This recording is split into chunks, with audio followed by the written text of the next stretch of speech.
Assalamualaikum warahmatullahi wabarakatuh. Alhamdulillahirrabbilalamin. Halo, apa kabar anak-anakku sekalian? Mudah-mudahan kalian tetap selalu sehat dan tetap selalu semangat untuk tetap belajar di rumahnya masing-masing. Nah, anak-anakku sekalian, pada kesempatan hari ini kita kembali mempelajari untuk pelajaran prakarya, masih di bab yang sama tentang kerajinan bahan serat. Untuk lebih lengkapnya, silakan simak video materi pembelajaran prakarya berikut ini.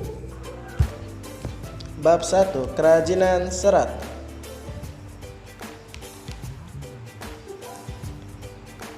Pengolahan bahan serat.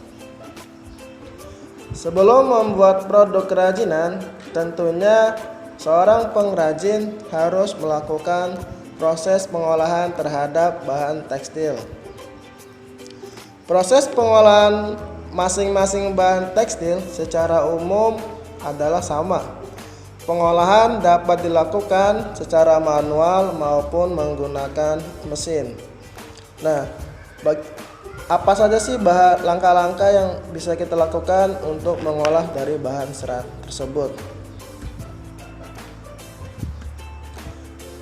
Yang pertama adalah pemintalan benang.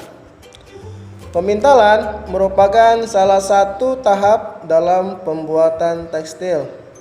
Arti dari pemintalan adalah proses pembuatan benang. Pada awalnya, manusia membuat benang dengan cara sederhana yang hanya dengan menggunakan tangan.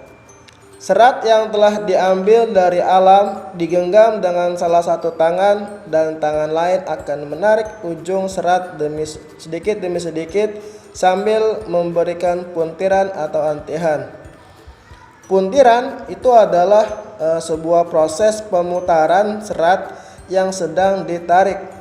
Setelah penarikan dan pemberian puntiran, maka akan terbentuk untayan, dan kemudian untayan inilah yang akan nanti digulung untuk menjadi sebuah benang.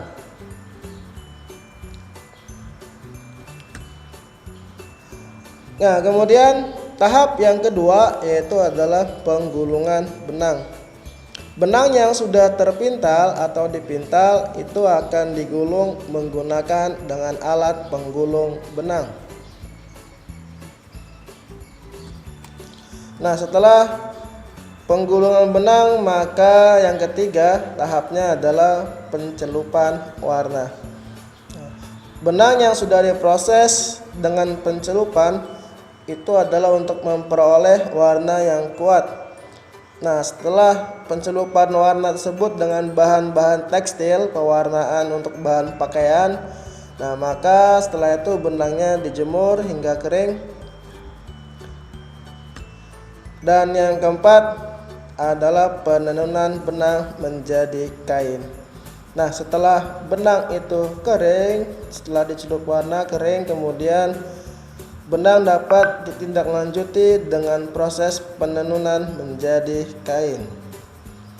Nah, selanjutnya adalah proses produksi bahan serat. Teknik dasar kerajinan tekstil adalah segala cara yang digunakan untuk membentuk atau mengolah bahan tekstil. Adapun teknik yang dapat digunakan itu sangat beragam. Nah, penggunaan teknik dasar ini disesuaikan dengan kerajinan yang akan kita buat. Dengan demikian, penggunaan teknik dasar dapat menjadi sangat tepat jika kita mengetahui apa yang ingin kita buat. Adapun teknik-teknik dasar dalam keterampilan kerajinan tekstil yang dapat kita gunakan untuk memproduksi kerajinan ikat celup, makrame, dan tapestri.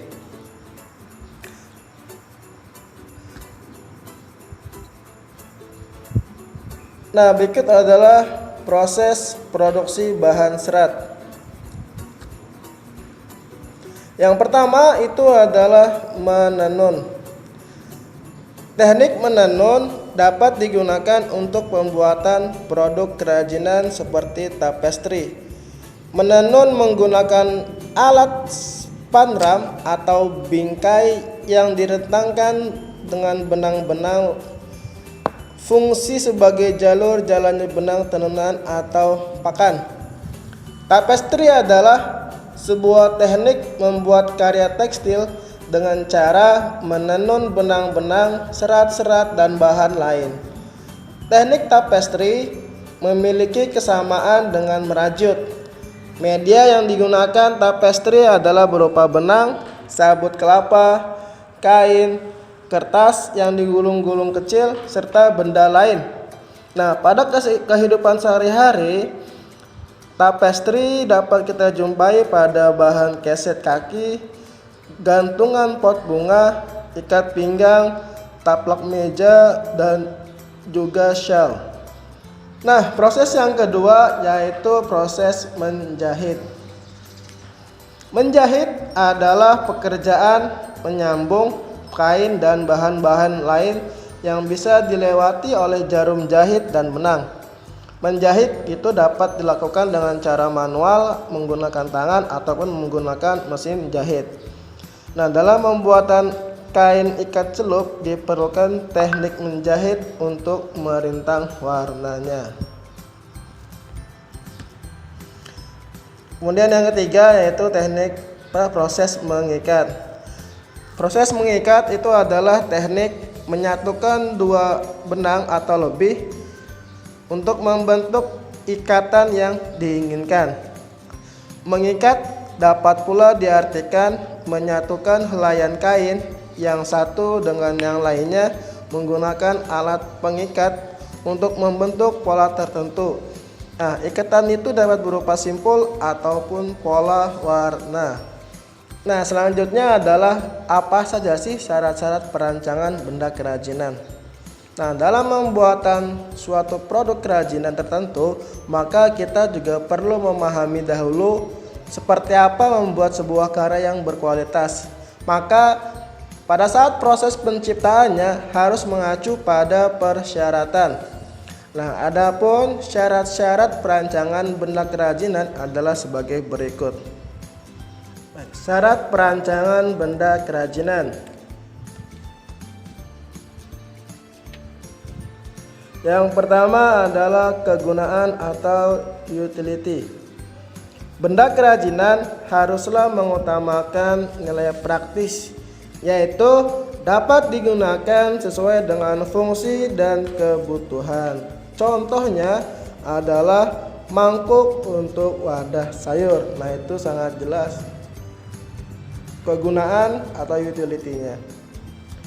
Kemudian yang kedua yaitu adalah kenyamanan atau comfortable. Benda kerajinan harus menyenangkan dan memberi kenyamanan bagi pemakainya.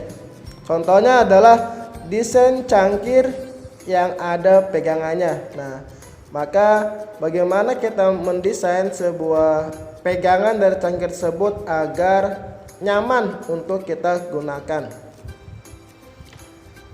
Yang ketiga, keluasan atau flexibility. Benda kerajinan juga harus memiliki keserasian antara bentuk dan wujud benda dengan nilai gunanya. Contohnya adalah sepatu sesuai dengan anatomi dan ukuran dari kaki kita.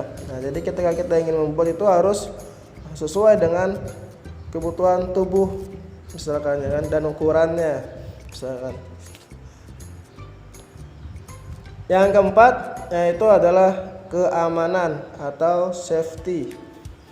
Benda kerajinan tidak boleh membahayakan pemakainya. Contohnya piring yang terbuat dari serat kelapa, maka harus mempertimbangkan komposisi alat pelapis atau pewarna yang dipakai agar tidak membahayakan jika kita gunakan sebagai wadah untuk makanan. Jadi harus diperhatikan juga faktor keamanan dari kegunaan produk tersebut. Kemudian yang kelima adalah keindahan atau estetik. Benda yang indah akan mempunyai daya tarik tersendiri dibanding benda yang biasa-biasa saja. Nah, keindahan sebuah benda dapat dilihat dari beberapa hal. Nah, diantaranya dari bentuk atau hiasan atau ornamen dan bahan bakunya. Nah, jadi juga yang paling penting yang terakhir itu adalah bagaimana sebuah benda kerajinan itu bisa menghasilkan sebuah produk yang indah, ya, baik dari segi bentuk, hiasan, ornamen, dan juga dari bahan dasarnya, bahan bakunya, ya, yang kalian buat. Baik, itulah materi kita pada hari ini. Terima kasih dan sampai jumpa di pertemuan selanjutnya. Kurang lebihnya Ustadz mohon maaf. Billahi taufik wal hidayah. Wassalamualaikum warahmatullahi wabarakatuh.